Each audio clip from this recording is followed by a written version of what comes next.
लोकसभा चुनाव से ठीक पहले सुप्रीम कोर्ट ने चुनावी बॉन्ड बेचने पर रोक लगा दी है। शीर्ष अदालत ने इसे पूरी तरह से असंवैधानिक बताते हुए खरीद बिक्री पर तत्काल प्रभाव से रोक लगा दी है।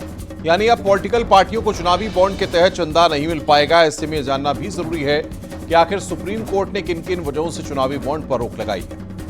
और इसका एक एक पॉइंट आपको समझा देते हैं। कोर्ट ने माना है कि चुनावी बॉन्ड सूचना के अधिकार का उल्लंघन है।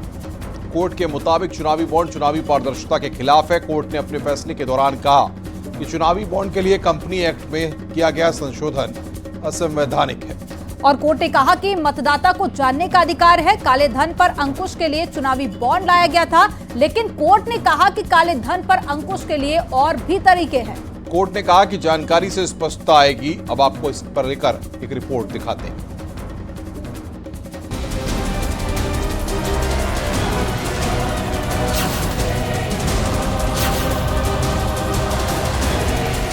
चुनावी चंदे पर देश की सर्वोच्च अदालत ने उस वक्त रोक लगाई है जब लोकसभा चुनाव सियासी पार्टियों के दरवाजे पर दस्तक दे रही है, जब सियासतदानों को चुनावी चंदे की सख्त जरूरत है। लेकिन सुप्रीम कोर्ट ने चुनावी बॉन्ड को असंवैधानिक बताते हुए इस पॉलिसी को ही रद्द कर दिया है। सुप्रीम कोर्ट की 5 जजों की संविधान पीठ ने आज अपना अहम फैसला सुनाते हुए इलेक्टोरल बॉन्ड योजना को रद्द कर दिया। सुप्रीम कोर्ट ने अपने फैसले में इस योजना को असंवैधानिक करार दिया। सुप्रीम कोर्ट ने अपने फैसले में अहम बातें कही। सुप्रीम कोर्ट ने कहा कि प्रत्येक मतदाता को ये जानकारी होना चाहिए कि उसके देश में राजनीतिक पार्टियों को चंदे के तौर पर जो पैसा दिया जा रहा है वो कहां से आ रहा है। कोर्ट का कहना है कि चुनाव बॉन्ड की योजना सूचना के अधिकार के खिलाफ है। कोर्ट ने चुनाव आयोग से कहा कि वो 2019 से अब तक की जानकारी तलब करे। साथ ही बॉन्ड जारी करने वाले एसबीआई को ये जानकारी देनी होगी कि अप्रैल 2019 से लेकर अब तक कितने लोगों ने कितने रुपए के चुनावी बॉन्ड खरीदे। ऐसे में ये भी आपको समझाते हैं कि चुनावी बॉन्ड क्या है और बैन होने से असर क्या होगा। तो आपको बता दें कि 2018 में केंद्र सरकार की तरफ से योजना लाई गई, जिस पर रोक लगने से राजनीतिक दलों को झटका लगा है। बॉन्ड के जरिए राजनीतिक दलों को चंदा मिलता था, लेकिन बैन होने से अब राजनीतिक दलों को चंदे की समस्या से जूझना होगा। हर किसी के पास चुनावी बॉन्ड खरीदने का अधिकार होता था, लेकिन रोक लगने से चुनाव में खर्च के लिए अन्य सोर्स पर बात करनी होगी। इस योजना के तहत चंदा देने वाला नाम गोपनीय रहता था। अब रोक लगने से चंदा कैसे लिया जाएगा, इसका विकल्प तलाशना होगा।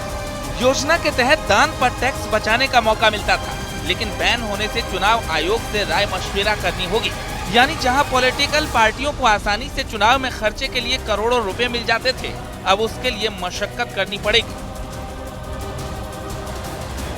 आज जो जजमेंट आया डॉक्टर जया ठाकुर की पिटीशन पे एक हिस्टोरिकल वर्डिक्ट है और इलेक्टोरल बॉन्ड की स्कीम को वो सेटिसाइड किया है। जो तीनों के तीनों अमेंडमेंट थे, फाइनेंस एक्ट का, कंपनी एक्ट का, पीपल रिप्रेजेंटेशन एक्ट की जो अमेंडमेंट थे उनको अनकॉन्स्टिट्यूशनल माना है। और ये माना है कि जनता का जो राइट टू नो का अधिकार है उसको सुरक्षित रखना जरूरी है डेमोक्रेसी के लिए, क्योंकि इस तरीके की जो स्कीम थी ये थ्रेट थी डेमोक्रेसी के लिए। आगे जाकर क्या होना चाहिए क्या नहीं होना चाहिए, ये अलग अलग जो संवैधानिक प्रक्रिया है, किस्म से सरकार इस पे क्या सोचती है, चुनाव आयोग इस पे क्या सोचता है, संसद में अगर कोई कानून आता है तो संसद के क्या विचार है इसमें, इस पर तो अभी टिप्पणी देना संभव नहीं है। लेकिन चुनाव जो है वो स्वच्छ हो, पारदर्शिता के साथ हो, लोगों के अधिकार के एक प्रकार से प्रोटेक्शन हो, इसके तहत कुछ ना कुछ स्कीम अगर आनी है वो देखी जा सकती है। अब चुनावी चंदे पर सुप्रीम चाबुक लगने के बाद बीजेपी के साथ ही कांग्रेस और तृणमूल कांग्रेस को भी बड़ा झटका लगा है। अगर आंकड़ों पर नजर डालें तो पिछले 6 साल में चुनावी बॉन्ड से बीजेपी को 5271.97 करोड़ चंदा मिला।